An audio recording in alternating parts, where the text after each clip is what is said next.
Oi gente, tudo bom? Meu nome é Montana, esse é o A Bookish Life e hoje eu vim aqui falar pra vocês de alguns livros que tratam da temática do pacto com Demo. Antes de mais nada, por favor, não se esqueçam de curtir, comentar, compartilhar, se inscrever aqui no canal e se forem comprar qualquer coisa na Amazon, usarem meu link que tá aqui embaixo na descrição.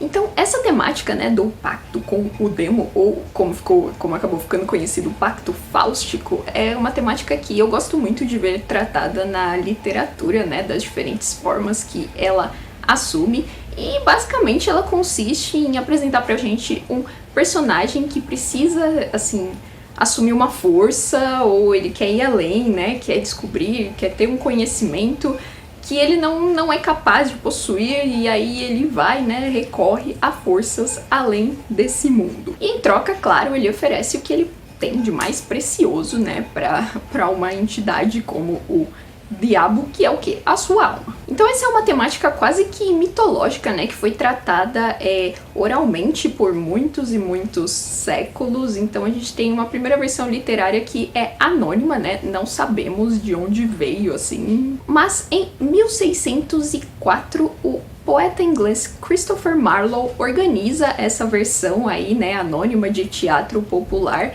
do que ele chamou de A História Trágica do Dr. Fausto. Essa é uma obra que o Christopher Marlowe começou a escrever lá por volta de 1590, né, no período elizabetano. Então a gente tinha, por exemplo, Shakespeare trabalhando ali naquele momento, e essa é uma obra que foi escrita parte em prosa, parte em verso, e ele partiu do recolhimento ali de relatos, né, de mitos alemães sobre praticantes de ciências ocultas, e a história trata justamente de um homem que, né, faz um pacto com o diabo e oferece sua alma em troca de favores diabólicos. Daí, lá no século XIX, o escritor alemão Johann Wolfgang Goethe retomaria esta temática em sua obra, né, em uma de suas, enfim, grandes obras, chamada Fausto. Então a gente tem aqui uma peça de teatro com diálogos rimados, tá? Esse é um poema trágico dividido em duas partes. A primeira parte, que foi publicada em 1808, né, começa com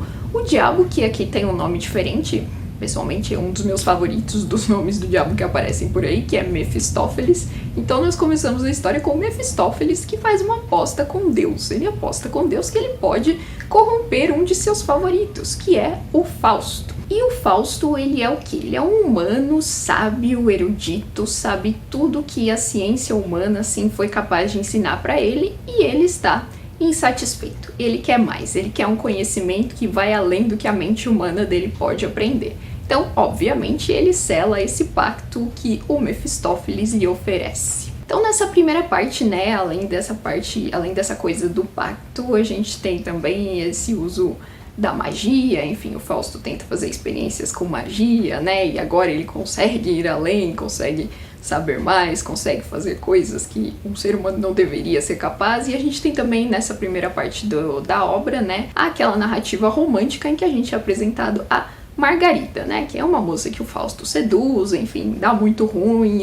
basicamente é a parte tragédia mesmo da história. A segunda parte, que foi publicada em 1832, portanto póstumamente, né, a morte do Goethe, é uma parte mais de aventurinhas, assim, uma coisa mais, tem fadas, e aí tem, né, festinha das fadas e tal, uma coisa mais assim. E aí nós temos, né, o desfecho em que o Mefistófeles vai cobrar o Fausto, e aí a gente vê o que acontece lá. Em 1947, o também alemão Thomas Mann publica Dr. Fausto, que além de ser seu último grande romance completo, né, é justamente uma releitura dessa história aí do pacto e do Fausto. Então aqui o protagonista é um compositor, e aí, enfim, em troca de, né, ser capaz de produzir uma super música e tal, fama musical, ele acaba fazendo um pacto com o diabo, ao qual ele entrega a sua alma e também a sua capacidade de amar as pessoas. E, né, o Thomas Mann, ele tem um take interessante nessa história de pacto, que basicamente para ele, né, o pacto é trazer à luz o que já existia no homem. Então ele não tá trazendo nada de novo, né, para ele o diabo está no homem.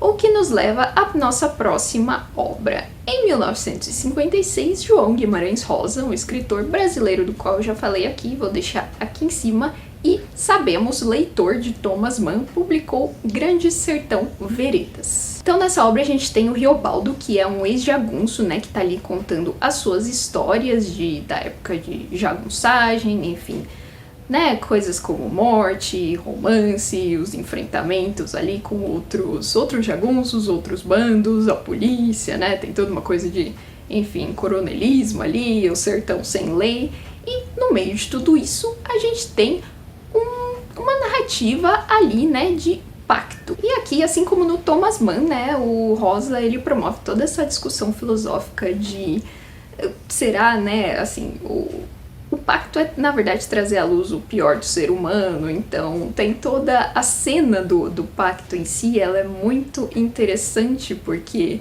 você não sabe muito bem se aconteceu ou se não aconteceu, mas a verdade é que o personagem, ele dá uma mudada ali depois, né, daquele momento. Então, não sei, será que a força, né, superior ou inferior no caso, veio até ele, ou será que ele simplesmente, né, diante daquelas circunstâncias ali do momento, criou a coragem que ele estava precisando para fazer o que ele faz depois? Enfim, é uma narrativa que se entremeia às muitas narrativas de Grande Sertão Veredas.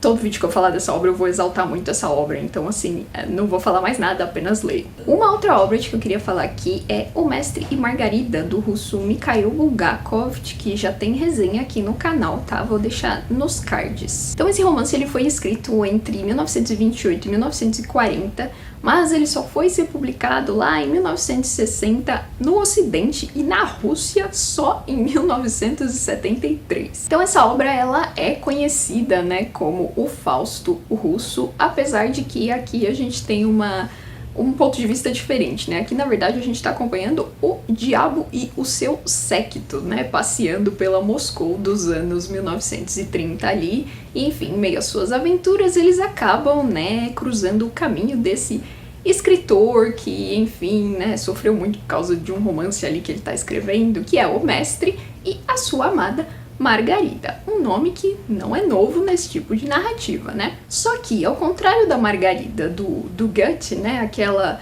heroína trágica, romântica, essa Margarida aqui, ela toma as rédeas da situação, ela vai atrás do que ela quer e, assim, enfim, que personagem, que mulher. E, por fim, eu não poderia deixar de falar de um livro publicado agora mesmo em 2020, né, da dona V.E. Schwab, o The Invisible Life of Addie LaRue. Já tem resenha, aliás, não é resenha, na verdade, eu fiz um vlog de leitura, tá, desse livro, vou deixar aqui nos cards também. E aqui nós temos essa obra tão atual, né, foi publicada agora, enfim, que retoma todas essas referências de pacto anteriores e nos traz a jovem Addie LaRue, que lá no século XVIII, lá em 1714, por circunstâncias da sua vida como mulher que ela gostaria de mudar, acaba fazendo um pacto com um ser ali, né, um ser de sombras, um ser que é sombras, e só que esse pacto ele tem algumas peculiaridades. Addie ganha a vida eterna, mas em troca disso